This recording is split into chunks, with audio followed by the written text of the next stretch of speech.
Yes. Started. Cool. So, hello, I'm Alicia Ng.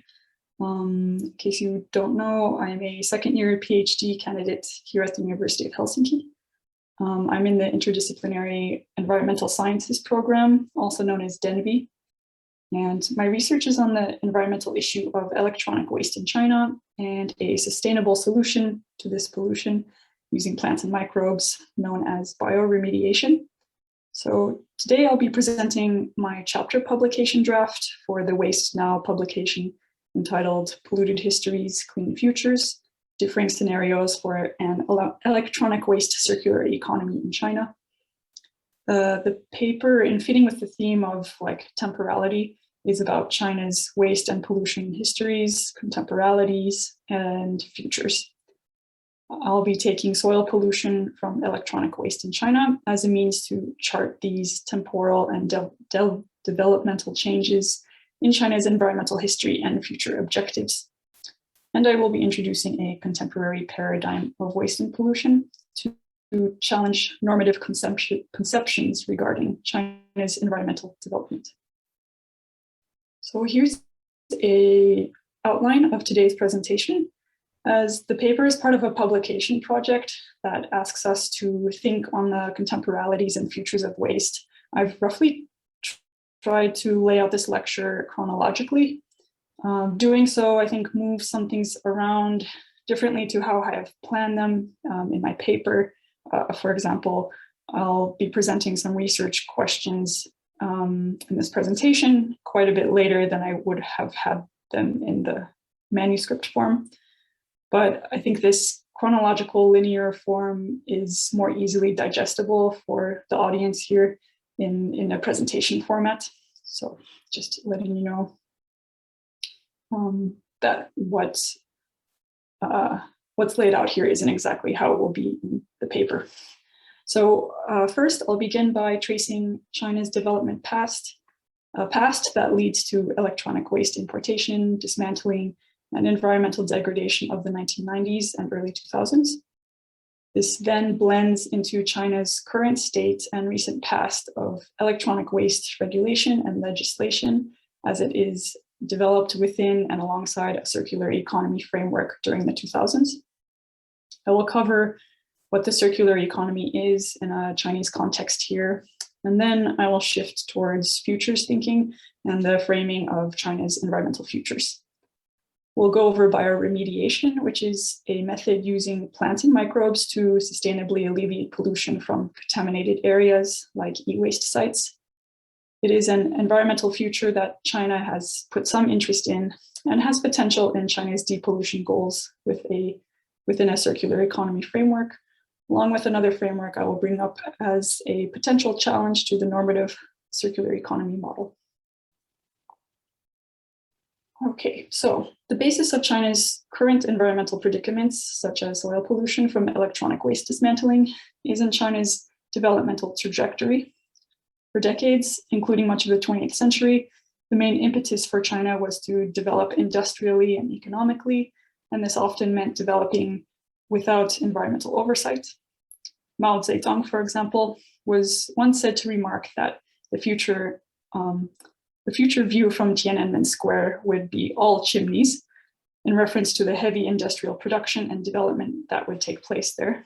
It was not until the late 1960s and 1970s that the environment began to be thought of in connection with development aims and trajectories such as resource limitations, ecological boundaries, pollution dynamics. In 1973, China hosted its first environmental protection conference, where it called for overall and rational planning, reduction of harm, a reliance on the masses, and both the protection of the environment and the enriching of the people. China emerged from the 1970s as a largely poor developing nation under the planned economy rule of the state under Chairman Mao Zedong. Beginning in 1978, China began, under the leadership of Deng Xiaoping, to undergo substantial economic reform practices and the opening of its economy. New reforms and practices included opening up and participation in economic globalization, such as the establishment of special economic zones, in 1979, accession to international institutions such as the World Trade Agreement in 2001, and expansion of foreign trade and investment.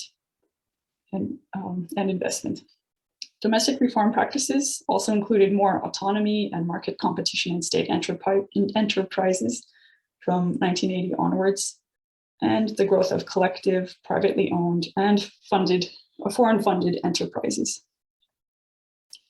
After 40 years of economic reform, China has now seen over 2 decades, notably in the 1990s and 2000s, of high GDP growth, around 10% growth per year, and its unique formation into a socialist market economy due to its distinctive mix of market-led economy and socialist governance. These instrumental changes in China's economy and reform or relaxation in political ideology for a period of time has seen large changes as related to electronic waste and soil pollution. For example, many years of high GDP growth have translated to the growth of the middle class, having grown tenfold over a decade from 47 million people in 2010 to 472 million people in 2020. The middle class now makes up the large consumerist citizenry who want many of the latest technological equipment and gadgets that they were earlier unable to afford. Moreover, accessibility to a technology has changed so that it is now smaller and more affordable. For example, 64% of Chinese now own a smartphone, which is equivalent to 918 million people, quite many. However, the economic gains have been shadowed by environmental degradation. The post-Mao reform years saw economic development in China as the priority, while potential consequences to intense economic growth spurred by heavy resource and material use and its effects, such as air, water, and soil pollution from extraction, manufacturing, and post-use, were mere externalities. The lack of environmental oversight, such as no comprehensive environmental protection measures, coupled with lax business regulations on the environment, have therefore led to unfortunate outcomes to China's economic progress, such as environmental pollution and inequality. This is sometimes referred to as the 2 modernities of the country experiencing its own compressed modernity within a few decades, while it simultaneously takes part within a second modernity of the unintended consequences of other countries' earlier industrialization. I'm using some concepts here from Curran and Han and Shim, as well as Chang. So to start to introduce electronic waste more, electronic waste or e-waste is a pertinent example that encapsulates the dynamics of China under 2 modernizations and consequences of reform era development. E-waste, which is discarded electronic or electrical equipment, oftentimes a smartphone, television, printer, air conditioner, or personal computer. E-waste is the result of goods manufacture, mostly in China, within the global economy, in which China has chosen to participate in and in which a significant amount of post-use waste ends up. Electronic waste is also relevant to China's 2 modernizations, as China is both the largest manufacturer and consumer of electronics, producing 39% of the world's electronics. China is also a historical recipient of the majority of the world's e-waste, and is a current producer of the most domestic e-waste globally. In other words, e-waste has been and continues to be a significant issue for China's development, waste and pollution management, and as we will see, China's sustainable development as well. There are many types of e-waste out there. Electronic discards can, as we know, for example, range from old cathode ray televisions, the ones with like the huge piece on the back, to newer LCD screens, all kinds of computers, phones, smartphones, etc. There's so many different kinds of electronics out there. So what are e-wastes made out of? what is their composition? Well, electronics and electronic waste are made up of an assemblage of materials, but generally e-waste is composed mainly of metals, plastics, and glass. The pie chart here of the composition of a PC is quite representative of the types of components present, especially of wastes like refrigerators, TVs, and washing machines, though perhaps there may be a different percentage here of the materials present. Nonetheless, metal material composition still remains high in copper, nickel, zinc, and lead, which are all heavy metals. We'll get back to this pie chart later when we get more into the toxicants present in e-waste. The recent proliferation of smart devices has also led to the increased diversity of materials, such as in rare earth metals. The illustration here of a smartphone shows the elemental, not material composition of a smartphone, but I put this here because it shows the various rare earth metals used in smartphones and smart devices, which they're in light purple, such as lanthanum, and other very long names like europium and dysprosium. Rare earth metals, by the way, are named as such because, not because they are rare, but because they tend to occur in trace amounts in the earth and need to be extracted from other materials to be made into a more pure form. So these metals like cobalt, lithium, and others relate very strongly to the extractivist and exploitative mining activities around the world, of which the electronics industry is a part. I won't get into more detail on that here, but I just wanted to mention it. So e-waste has gone on to pollute many local villages and towns that have participated in its dismantling, which has also affected not just e-waste workers, but local inhabitants and surrounding areas, including agricultural land. Heavy metal pollution and toxicity from e-waste has occurred in China due to the illegal import of electronic waste from other more developed countries, as well as from a dismantling method known as informal recycling, which has been conducted by recyclers in China for decades.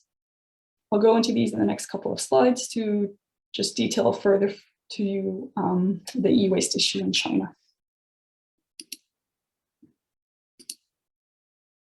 So to first go into the import of e-waste, for many decades, beginning in the 1980s, the oftentimes illegal import of e-waste to China happened despite the national government trying to block its entry. It's estimated that roughly 75% of e-waste coming into China was not handled by formal recycling channels, but entered the country via illegal exportation and importation or inappropriate donations. Inappropriate donations means like it left Europe labeled as a secondhand donation, but was perhaps the container might have not been packed with actual secondhand goods. That was often the case, or also the secondhand goods were perhaps, but I think this is way more rare. The secondhand goods were then dismantled upon arrival and not reused. I think that didn't happen so much. I'm not totally sure. Anyway, so to move on, the import of illegal waste into China has occurred despite China's ratification of the 1989 Basel Convention, which the long form of it is the Basel Convention on the Control of Transboundary Movements of Hazardous Waste and Their Disposal. It's an international treaty which is meant to restrict and limit flows of electronic waste materials. A loophole in the regulation, however, allows for secondhand equipment to be imported, though this was not always what was packed into shipping containers, as I mentioned already. Nonetheless, to deal with the incoming waste, initially in the 1980s and 90s, mainly from abroad, enterprises, many of them family-owned enterprises, sprung up around special economic import zones near Hong Kong and Shanghai to make a living reselling electronics and dismantling e-waste for scrap to be resold. Legislation related to e-waste, apart from the Basel Convention, includes other import bans on e-waste, such as the ban on the 7th category of waste in 2000. This ban wasn't very effective, as it just created, like the Basel Convention, created another loophole in the meaning of waste. And most recently in 2017, there was the ban on foreign garbage and solid waste imports. And that has been seen as quite successful in stopping nearly all imported e-waste. So there's now been this shift of imported e-waste to now dealing with domestically generated e-waste. But yes, these bans, they've tried to limit the amount of non-domestic waste coming into the country. And this has largely been attributed to China realizing, especially in the 2000s, that it would soon have a lot of its own domestic waste to deal with, which is very true. Also, embarrassment and concern at the environmental damage that had occurred was another factor.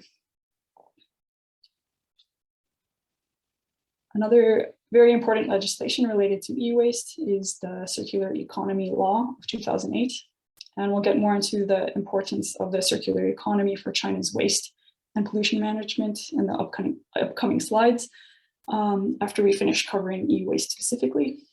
But the Circular Economy Law, it was significant because it elevated the model of the circular economy to national law and integrated it as part of the country's development agenda. The law was also instrumental in introducing circular economy principles like the 3 Rs, which are reduce, reuse, and recycle, and also in including e-waste as part of its agenda. So we've discussed the illegal import of e-waste and the evolution of e-waste legislation. Now to cover informal recycling and its relevance for e-waste as an environmental issue. This type of recycling, which can include refurbishment of secondhand electronics, oftentimes refers to the dismantling of certain valuable materials to be recycled back to the market as resellable scrap. But oftentimes informal recycling refers to the dismantling practices that are crude manual forms of taking apart electronics and their components. Common methods include manual dismantling with basic tools like hammers and chisels, but other methods are also detrimental to environmental and human health, such as the open burning of wires to recover copper, acid stripping of circuit boards, and shipping and melting of plastics. Often these are done in the absence of proper safety equipment or ventilation, as you can see in the photos. The one at the top is from roughly a decade ago, from 2002. And you can see that this e-waste worker here is heating circuit boards over a coal grill to melt away the tin solder. The solder and other parts of the board, like gold components, can be resold for scrap. Despite the fumes, she's not with adequate ventilation, like a fan extractor with a filter, for example. The report that this is from, by the way, was what catapulted the e-waste town of Guiyu and e-waste dismantling in general into the Western media. This was a big part of what framed e-waste as a human and environmental disaster, though since then, parts of this framing have been picked apart by e-waste scholars. For example, the victim narrative of e-waste workers, or another narrative that they are cold-hearted capitalists that don't care about the local environmental issues. The degree of toxicity present in e-waste towns has also been questioned, like how toxic is it really? But I think that there is a general consensus that informal recycling of e-waste has caused pollution, with some areas much worse than others. And this also depends on the type of pollutant or toxicant. If it degrades over time, is it mobile and can accumulate? And if it's located with other toxicants. For example, in the left-hand photo, probably where this gold removal occurred using aqua regia acid baths has elevated levels of heavy metals in the soil that can stay there for years, while some of the toxicants were likely carried downstream and were deposited in river sediment, affected local wildlife, or even leached into the local water table and contaminated that. But this is probably at relatively lower levels than the gold removal site itself. So these are still contaminated, but perhaps not as toxic as the site of contamination. But my point here is that there are numerous potential pollutants from e-waste and numerous ways these pollutants can enter the natural environment and human bodies. Furthermore, levels of toxicity can change, but toxicity in one site can also migrate, leach, or bioaccumulate to other sites as well. So yeah, it's toxicity ecotoxicity is not very simple and clear-cut thing. Informal recycling was incredibly common on a large scale in China for decades, especially in the 1990s and early 2000s. However, in the last decade, informal recycling practices and informal recycling workshops have really begun to be less in number. This is due to the introduction of more regulations on waste and pollution management, imposed bans on the import of electronic waste, and the formalization of many informal recycling workshops. But as you can see from the photo on the bottom right, taken relatively recently, I suppose in the last 2 or 3 years, some informal workshops and practices remain. This is an aside, but I want to point out in this slide that, again, informal recycling is not always pollutative, but that some dismantling techniques with the practice of informal recycling are. Informal recycling was, for some years, it had a bad reputation, and many e-waste workshops in e-waste towns were either formalized or forced to shut down, as that was seen as the way to solve the e-waste problem. However, formalization by forcing e-waste workshops to move to eco-industrial buildings, like the one shown in these photos, the one on the left is in the background. Moving to these eco-industrial buildings and becoming formalized, it hasn't worked incredibly well. Yes, the pollution has gone down, but it has been alleged that many of the old practices remain. As you can see on the photo on the left, there's informal dismantling happening outside the building, but still within the area of the eco-industrial park. Also, the most pollutive steps have allegedly been taken off-site to undisclosed locations without necessary environmental controls. Also, the formal industry still relies on informal recycling to do some of the dismantling, as well as acquiring a lot of the e-waste. For example, in China, it is still very common to give your scrap and e-waste, not to a formalized, semi-centralized collector, but to street dealers who work on an informal basis and have local knowledge and networks to collect and sort different types of trash. Nonetheless, what I want to focus on is that e-waste sites have been polluted, and the pollutive, and toxic effects of informal recycling practices still linger.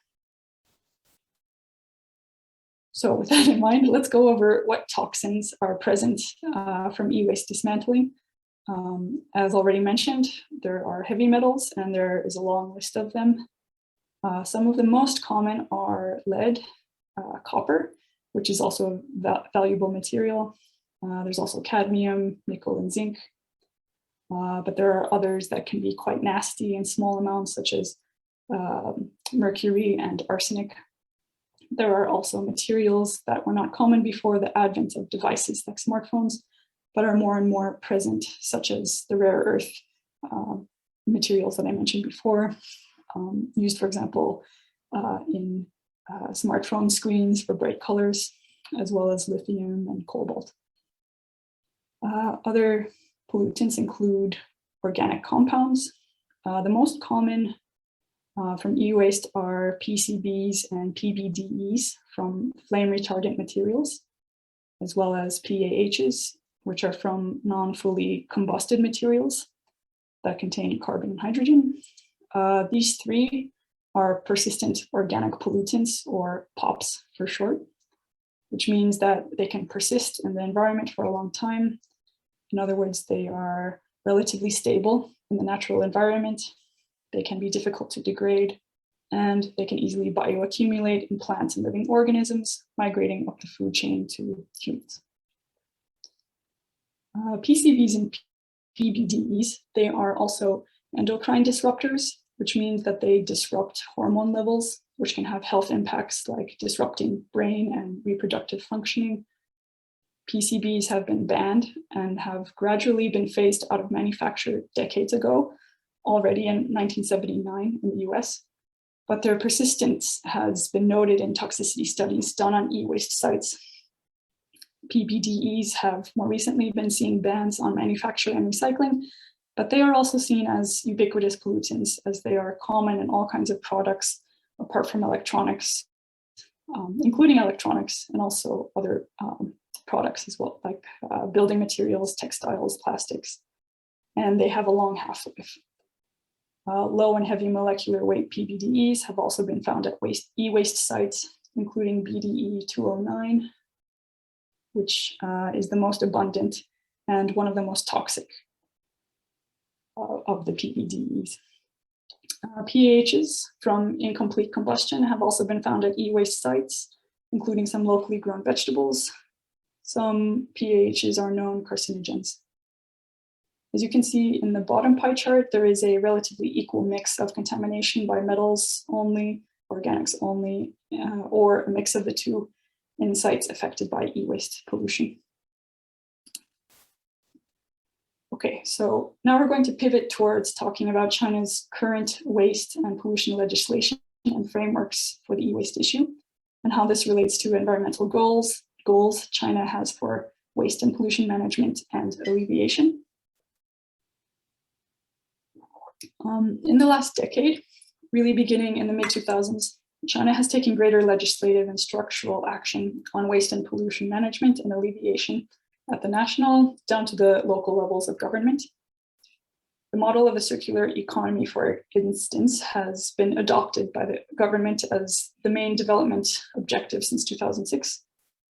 The circular economy as a concept in sustainability thinking was first introduced by Pierce and Turner in 2000, and the concept diverges from the linear progression of resource use, so of resource, product, and then pollution, to a closed loop model of resource cycling, of resource, product, regenerated resource.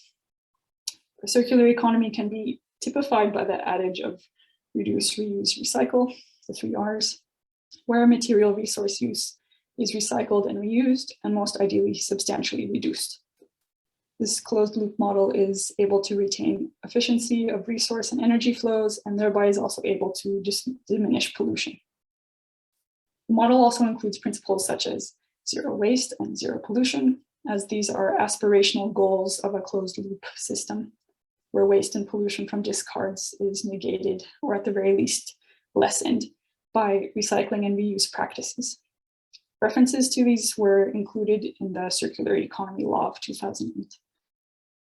The circular economy model is an ideal aim in current waste management practices because it has economic and environmental benefits. It saves on resources and raw materials that might eventually become waste, and also cuts down on waste because potential waste materials are instead recycled and reused.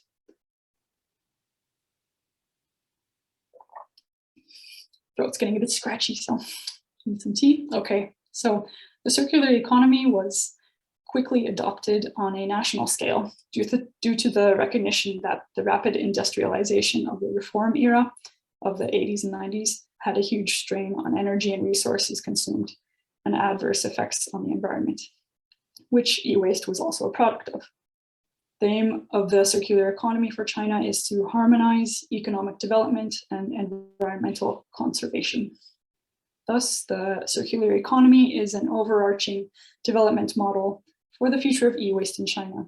The connection between e-waste and the circular economy already had basis in the early days of the circular economy in China. For example, the e-waste town of Guiyu was in 2005 the first circular economy experimentation point. This was a first before the national declaration that the circular economy would now be a part of the country's development agenda.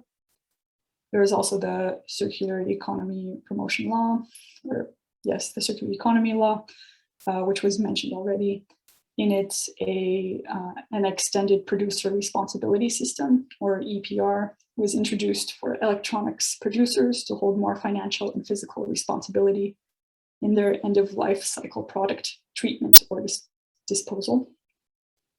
Other steps towards the goal of circular economy in electronic waste management include the establishment of eco-industrial parks. One that uses industrial symbiosis is shown here on the right, where the waste output of one industrial process, say liquid crystal display for TVs, is used as a resource or input for another industrial process. This is to keep resource use and wastes ideally to a minimum. Other parks include the National Circular Economy Industrial Park that was built in 2014 in the e-waste town of Guiyu. It was built mainly to formalize most of the e-waste dismantling in the town. And a final example of e-waste and the circular economy is the trialing of zero waste cities. This is a quite recent endeavor. And what I know is that it has or will be done on 10 different cities to begin integrating circular economy methods to waste management, particularly solid waste management, promoting a more green supply chain, and the mining of metals from waste products, including e-waste, is also part of this agenda. As another short aside, I have come across in my readings various alternatives and critiques to the nationally implemented form of the circular economy, such as the numerous informal networks and practices of domestic electronic waste that prioritize reuse and also provide recycling services. For example, street dealers and small shops that deal in secondhand electronics and e-waste. These point out the existing circular economies, albeit informal and difficult to control circular economies that already existed prior to the dominant circular economy model. These also queer the notion of waste and value, showing that there is value in, for example, bottom-up enterprises that recycle electronic discards. I noted the 2018 import ban there because I remember someone had mentioned it in one of my readings, but I couldn't find further info on it. So I'm guessing it had to maybe be something about how maybe they were claiming that there already was a circular economy in place before the 2018 import ban, or maybe that the import ban had some kind of effect on the circular economy, different to that of domestically generated e-waste. I'm not sure. But yes. So moving on. I must bring up here the concept of and the agenda of ecological civilization, or Shangtai Wenmin here, as it is the particular umbrella under which China's circular economy model fits.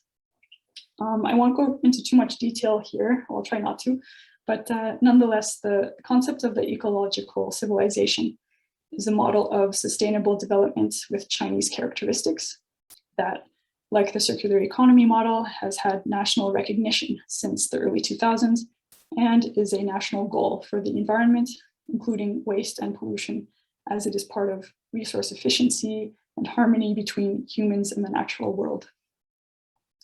Ecological civilization is typically couched in terms of sustainable development that benefits society and the environment with certain forms of socialism, such as formalized aims to fix waste and pollution issues, and Confucian and Taoist values such as achieving harmony and a well-off society, or Shaokong, through balancing of society and environment. For example, the precedents to ecological civilization include a speech in 2003 by then President Jiang Zemin, stating that building a well-off society should have, quote, continual strengthening of sustainable development ability, improvement of the environment, clear increases in resource efficiency, the promotion of harmony between humanity and nature, and putting society as a whole onto a development path of production, wealth, and environmental friendliness. And more recently, in 2018, current President Xi Jinping exhorted officials to, quote, concentrate power under the leadership of the CCP to win the tough battle against pollution and achieve an ecological civilization. I think that if there is space in my paper, I'd like to bring up that ecological civilization presents a space of tension, but also of potential integration for progressive ideas regarding a circular economy and sustainable development. But moving on, despite the significant gains China has made in the past few decades regarding economic growth, as well as making sustainable environmental development more of a priority with the national discourse and development agendas, China still has many environmental challenges to deal with. For example, many years of high GDP growth rates has meant that the tenfold increase in the middle class, which has translated into this larger consumerist citizenry, what I mentioned earlier. So basically, buying electronics also means using and then throwing out electronics. The amount of domestic e-waste has nearly doubled in under 5 years, from 7.2 million metric tons in 2016 to an estimated 15.5 million metric tons in 2020. China's domestic e-waste is also a sizable chunk of global e-waste generation. And another environmental challenge particular to e-waste is the remaining pollution and polluted sites due to informal dismantling practices in the past. Soil pollution from e-waste and other industrial processes have a significant effect on China's environment and economic development goals, with a recent study finding that at least 16% of land in China is contaminated beyond acceptable standards. Remediation of polluted land is a necessary step then for China's sustainable environmental future, and this includes agricultural land for making food, as well as land for housing, as polluted soils have the potential to affect not just their immediate surroundings, but bioaccumulate in plant and animal matter and leach into surrounding waterways and groundwaters, which can have toxic effects on living species. So we will now shift towards a future thinking segment of the presentation, beginning with the method to alleviate pollution from e-waste, bioremediation. And bioremediation is a method for remediating contaminated soils using a combination of plants and soil microbes, such as a type of fungi known as arbuscular mycorrhizal fungi, and bacteria, such as rhizobacteria, and types of degradative bacteria. Plants and microbes remove toxicants using various processes, such as degrading toxicants, moving toxicants from soils to plant roots and shoots through microbial pathways, and accumulating toxicants into their own plant or microbial cells. Plants and microbes are typically chosen for bioremediation because they can tolerate high levels of toxins, and this is often with the help of a symbiotic relationship with microbes to reduce plant stress. They're also chosen for their ability to either degrade toxins or accumulate them inside themselves so that they can then be harvested and taken away from the polluted site. In the photo here, I put a sunflower because it is a known hyperaccumulator of arsenic, and a very common plant to see as well. So I knew someone would recognize it. So to put in the most essential, simple terms I can of I guess how bioremediation works, toxins are either transferred out of soils and to or through microbes and plants to be stored, known as sequestration. Hyperaccumulators like sunflowers are often in this category. Toxins can also be degraded. Oftentimes, this is by degradative bacteria, which uses enzymes to break down chemical bonds and toxicants, which can render them less toxic or in less toxic forms. For example, this is seen in many organic compounds with degradative bacteria. It's made into less toxic forms. Sorry, repeating myself. Bioremediation is argued to be less impactful on the soil, less expensive, and the most sustainable choice for soil remediation. Other remediation methods, for example, require soil to be manually moved offsite to be cleaned or permanently removed, and or require heavy machinery and resources. Bioremediation, on the other hand, is in situ, that is, it's done on site. and relies mainly on underground processes of plants and microbes to break down and adsorb pollutants. This more easily preserves soil productivity.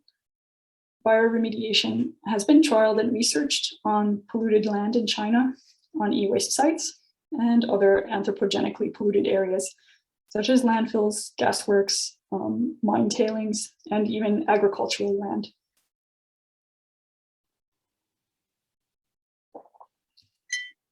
So while I do think bioremediation is a sustainable method and can have great potential, and I have great interest in studying it, I should cover some critiques or limits to the method that I've come across in my research.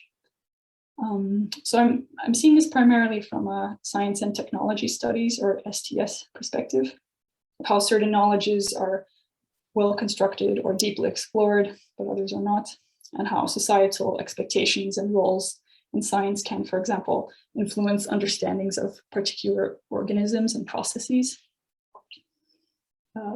Bioremediation and soil science have come a long way in understanding soil interactions between microbes and toxins, but it's still in early stages of understanding soil dynamics that can include multiple toxicants and multiple microbe species.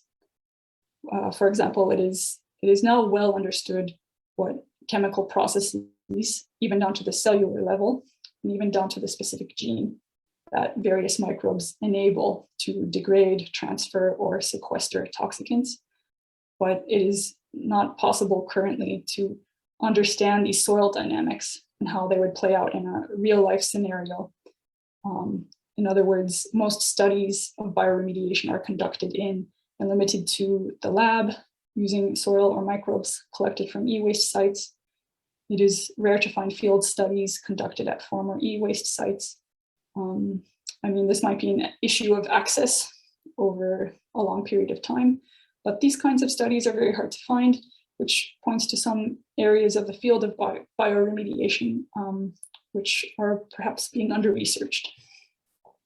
Another critique is that bioremediation studies can be working within some kind of self-reinforcing narrative that bioremediation is sustainable and effective, essentially biasing scientists' research towards positive outcomes in order to further the field and their careers. I'm not saying that I have substantial evidence for this, but the nature of scientific merit and furthering one's field can limit how one interprets their research outcomes on paper.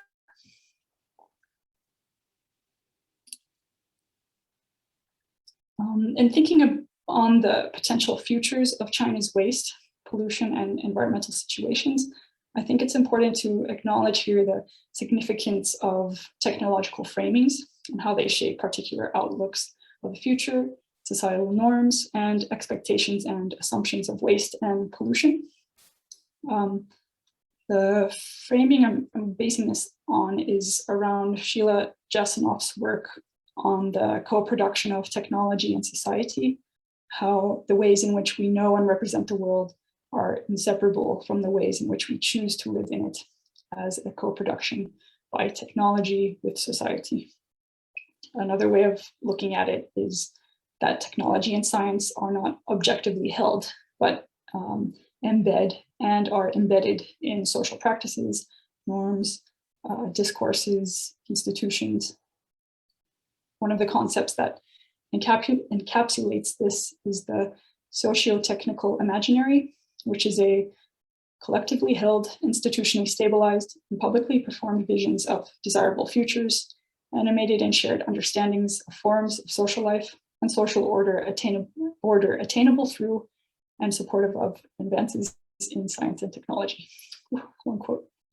The project of the circular economy in China, I would say, qualifies as a social technical imaginary, as has already been noted by China scholars Yvonne Schulz and Anna Laura Wainwright. It constitutes a largely state-supported positive vision of social progress to be attained through a revamping of industrial processes and networks. Circular economy is also a largely stable concept, fixed as a desirable goal.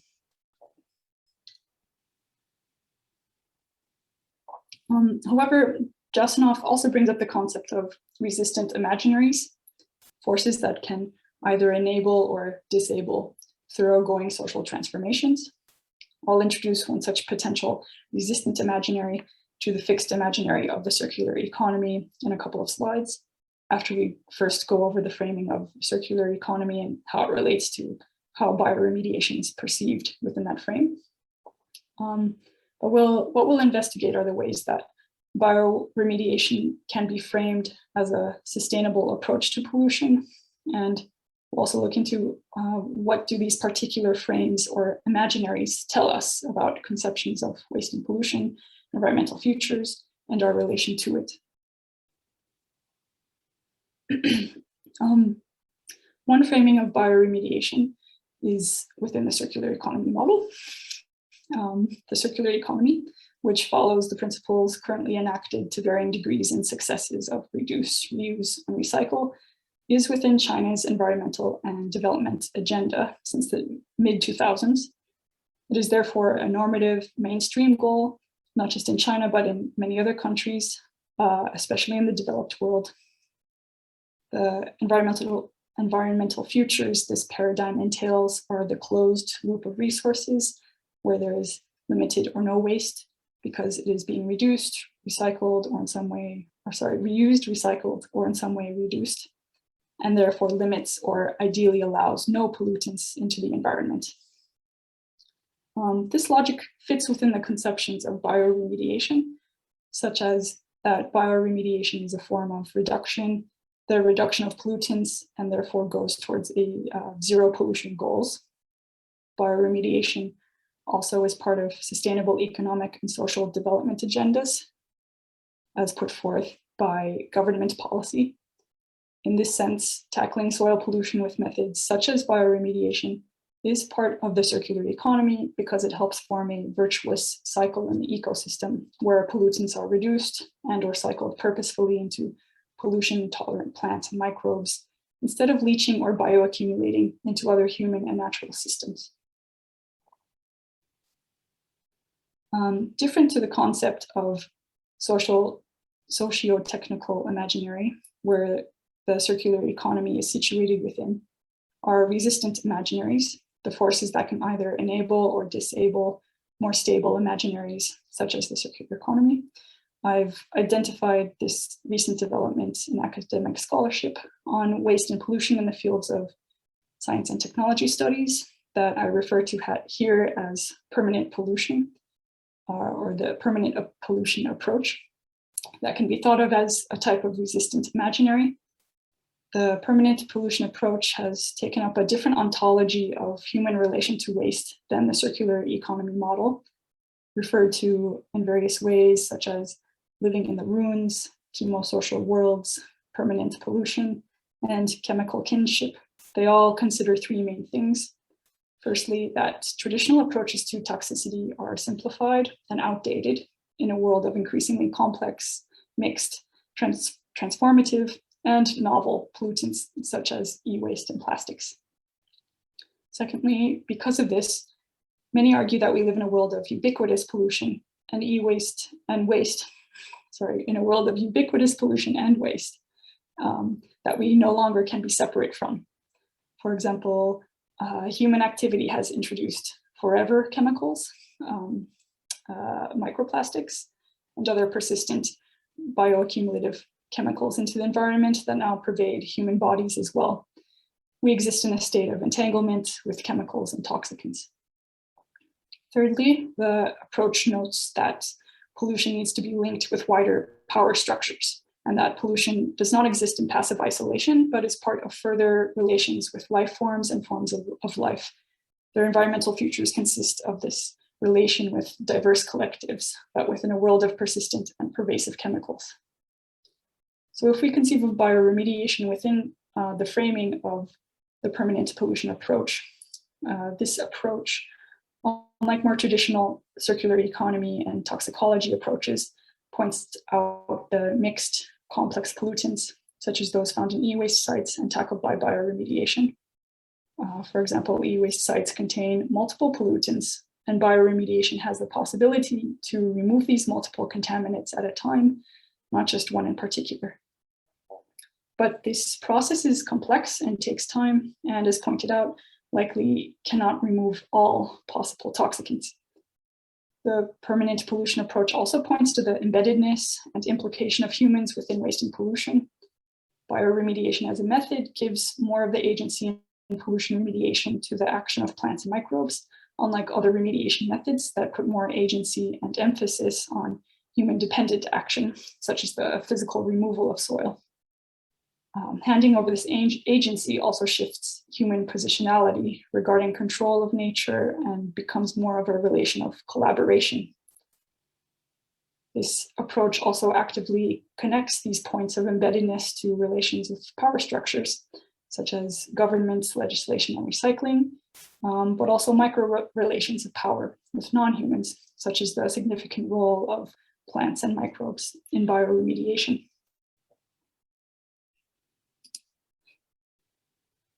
A permanent pollution approach shifts the ontological understanding of pollution and waste as is typically perceived in a circular economy model, from zero waste, zero pollution goals to the perception that this will never be achievable due to the ubiquity of pollutants. These two perspectives have been used in relation to bioremediation to illustrate that bioremediation can be conceived of in these different ways. The permanent pollution approach shows that bioremediation is not just a simple cleanup operation using some plants and microbes, but it has complexity, including with humans as implicated in its practices and processes. In this sense, bioremediation is not just a solution, but a relation to pollution. An ontology of permanent pollution acts as a form of resistance imaginary to question and probe the idea of zero waste and zero pollution that is firmly within circular economy thinking.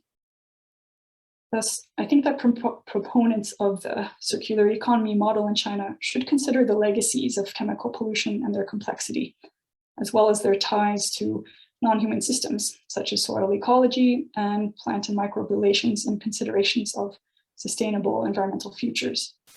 In that sense, I think that despite their oppositional stance on pollutive futures, aspects of the permanent pollution approach can be useful for developing the circular economy model further.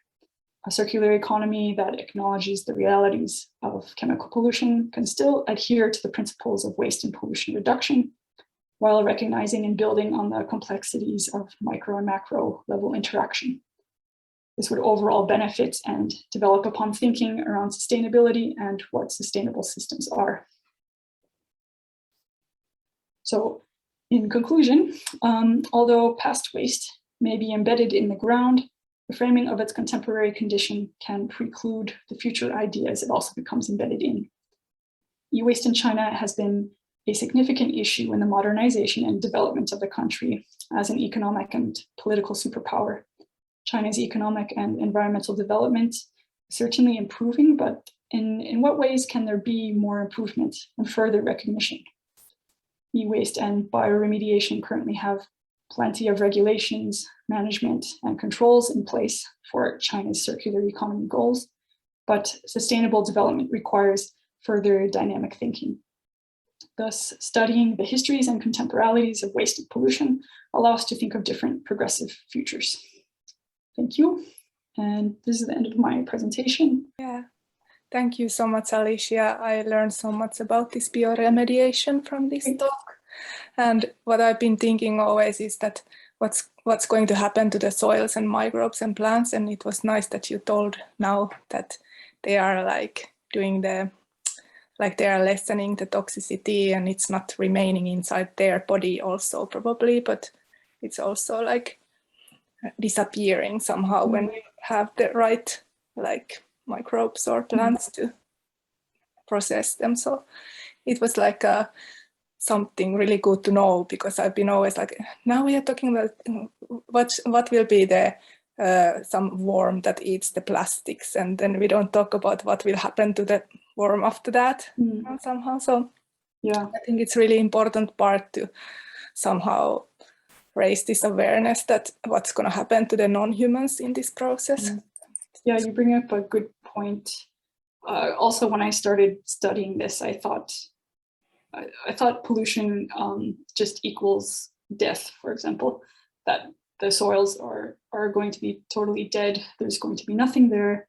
But as I found out with bioremediation, there's like potential, there's hope, which sort of speaks to like post-Anthropocenic ideas of living that I guess writers like Haraway and Singh talk about. But yeah, it was nice to get into the science of it and see the scientific reports and realize, oh, I mean, yes, at first, if you just dump a lot of toxins in one new place, yes, most of the life there is going to die. But there is the potential for bacteria and fungi to, especially bacteria, to adapt quickly and find a way to metabolize or make some kind of energy or just somehow survive, get over the very high amounts of stress that toxicity presents itself. And in that sense also help plant life as well. Yeah.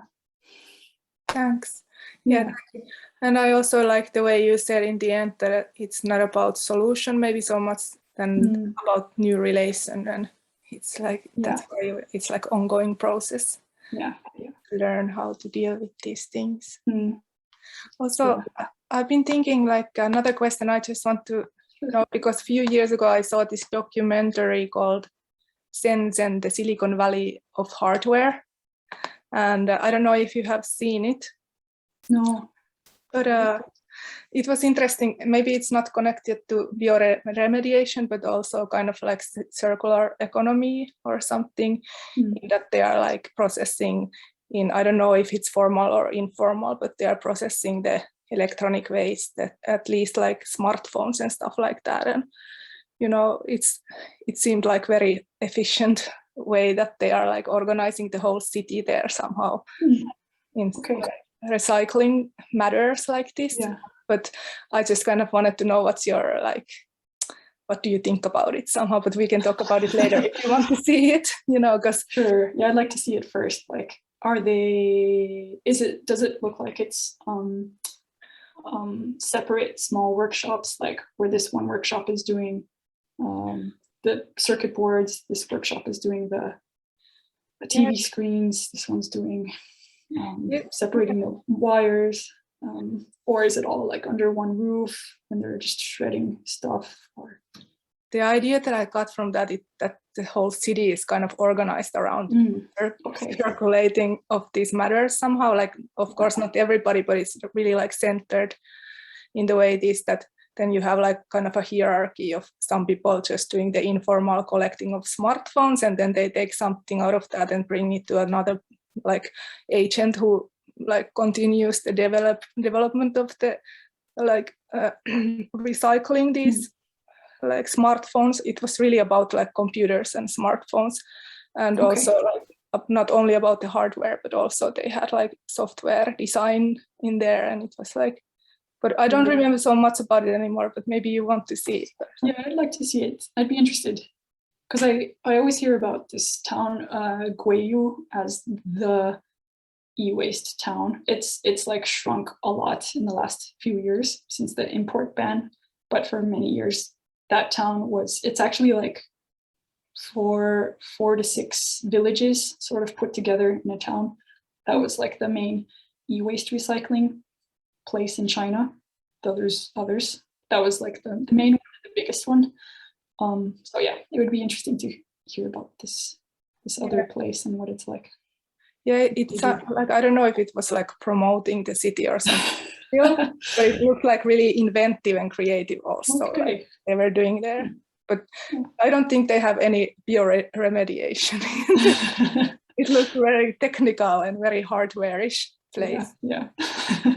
Yeah, in Guiyu, there's a lot of like, there's a river or maybe 2 rivers going through the town, and there's like agricultural land on the edge of the town, and a lot of the e-waste sites of like dismantling or doing acid baths were right next to a paddy field, a rice paddy field, for example. So in that town, it was like, it's been, pretty bad. Yeah. It sounds really interesting. This reminds me what you said about those, I wrote it down, this industrial symbiosis park.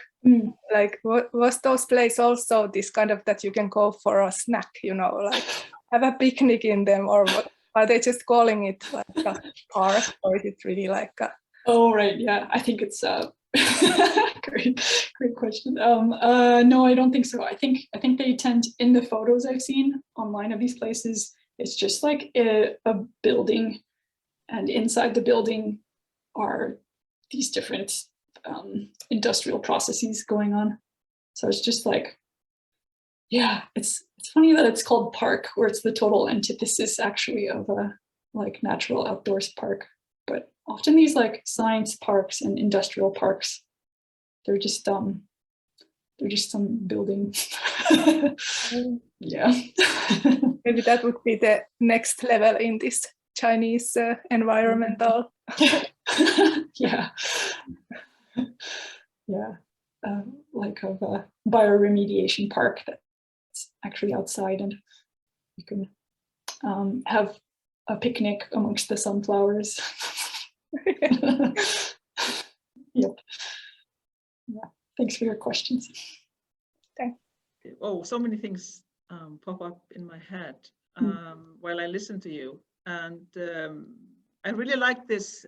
You know, I don't know if you talked about the queerness of pollution and waste, something like that. You know, how the boundaries are increasingly being blurred. What is pollution? What is waste? Now we see, we try to see waste as a resource, just one more resource that we can use and should use. We are ethically obliged to stop looking at waste as waste and something, you know, out of sight, and something instead as something that's valuable. It's just another type of the same matter that is everywhere anyway. We're all made of the same. And I've heard people talking about this as, oh, you're just giving up on, you know, trying to keep nature pure. See what I mean?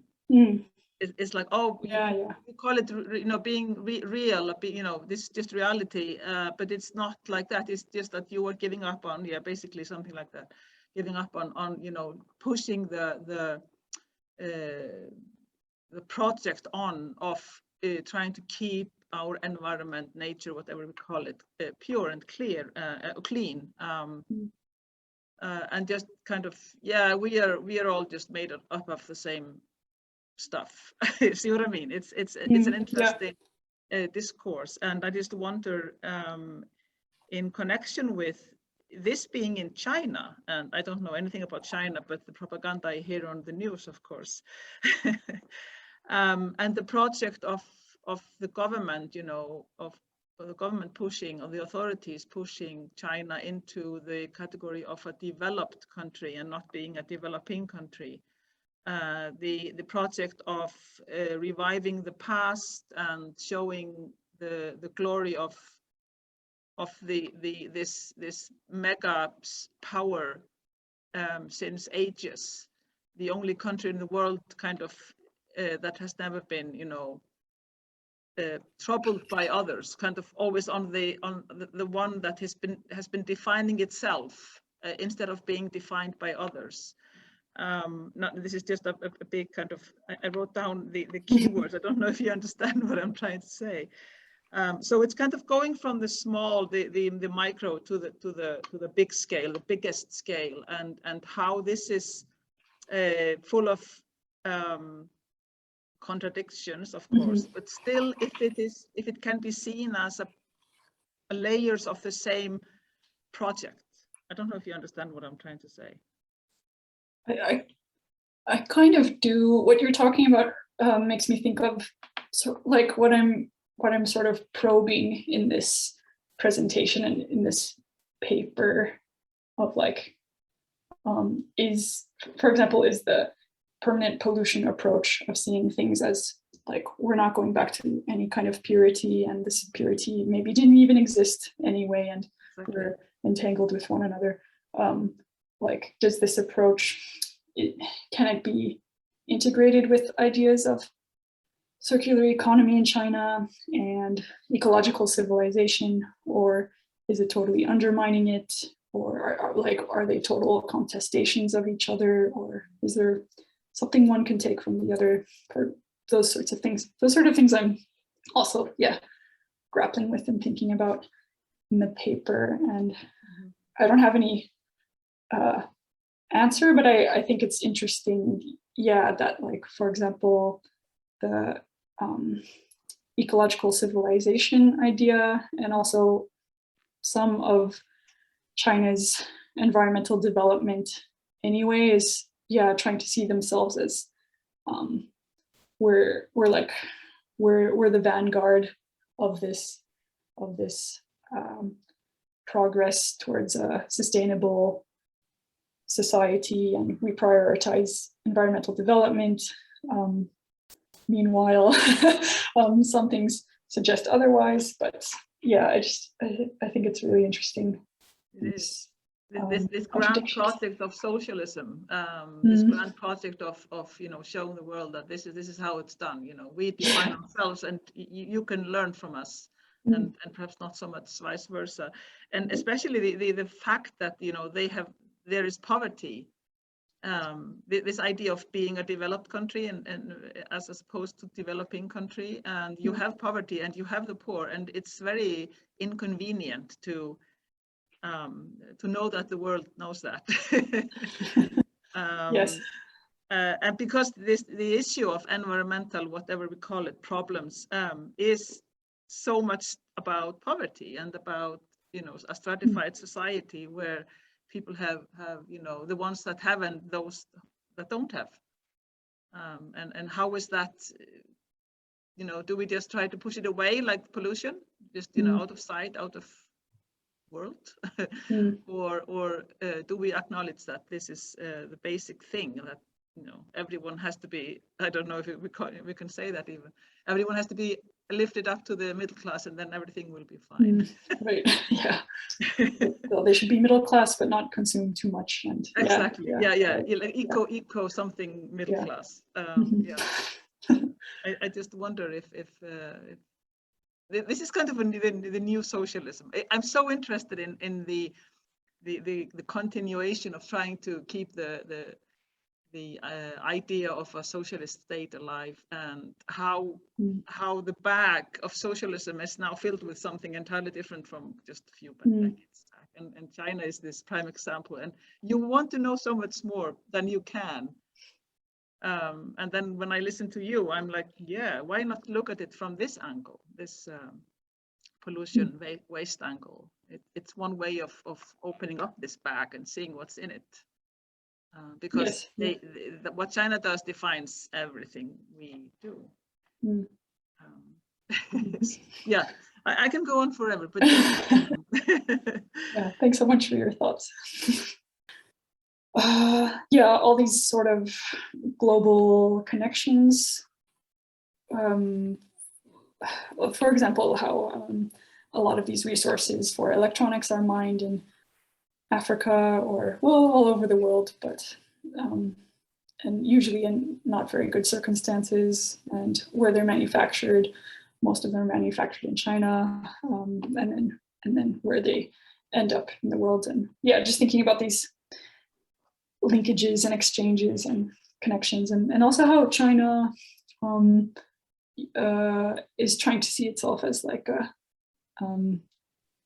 leader in renewable energy, and starting to get towards clean environmental technologies and things like that, while at the same time, because of some legislation like banning all importing waste, that doesn't stop waste that is trying to come in globally from just disappearing into the ether. It goes somewhere else. And now it's going to other countries like Thailand and Vietnam that now they now have to deal with those issues, and they're probably going to be going through exactly what China went through 20 years ago, I guess. Yeah, anyway, so yeah, just made me think about those linkages. Yusaka, you talked about the illegal waste and where does it come from, and some information on it. Actually, after that question from Iris the other day, I looked into it again, because knowing it as being mainly illegally imported was in the back of my head, and when she brought it up, I was like, suddenly like, wait, it is that, right? So I looked it up again. Did I just make that up? I don't know, but I looked it up, and many scholars agree that it has been mainly illegally imported. It's hard to say. I don't know like exactly where they got this information or anything, but I think in the scholarship it is accepted as mainly illegally imported, and in terms of being illicitly traded or dumped into the country. So, which suggests that China joining the Basel Convention in 1989 suggests that China didn't really want all of this waste from the world coming to it to be in a sense dumped there. And I'm also guessing that maybe back then they probably didn't have the technological equipment to properly deal with this incoming waste. So maybe that's another reason they didn't want it, but it came anyway via like bottom up channels, I would say, like different waste traders setting up trade linkages, and I just built on from there. That's what I've understood from as to how it all started, and that it all started in these special economic zones, especially around Hong Kong and Shenzhen in Guangzhou province. Maybe you can hear my neighbor's dog barking. Sorry about that. Anyway, what else was I going to say about illegal waste? Oh yeah, and this thing about secondhand donations turning into waste. From what I understand, it's mainly that in the developed countries, for example, maybe you're donating your old laptop as a donation, a secondhand donation. Sometimes in the past, maybe still today, but it goes to a different country, it would be in the home country, say Finland, labeled as a donation, but then when it gets into the shipping container, it's suddenly some sort of waste, or somehow in the whole shipment and transaction across the world, it somehow changes meaning as to what it is and what materials there are, and maybe going through certain loopholes to get into the country. And yeah, so that's what I know about that.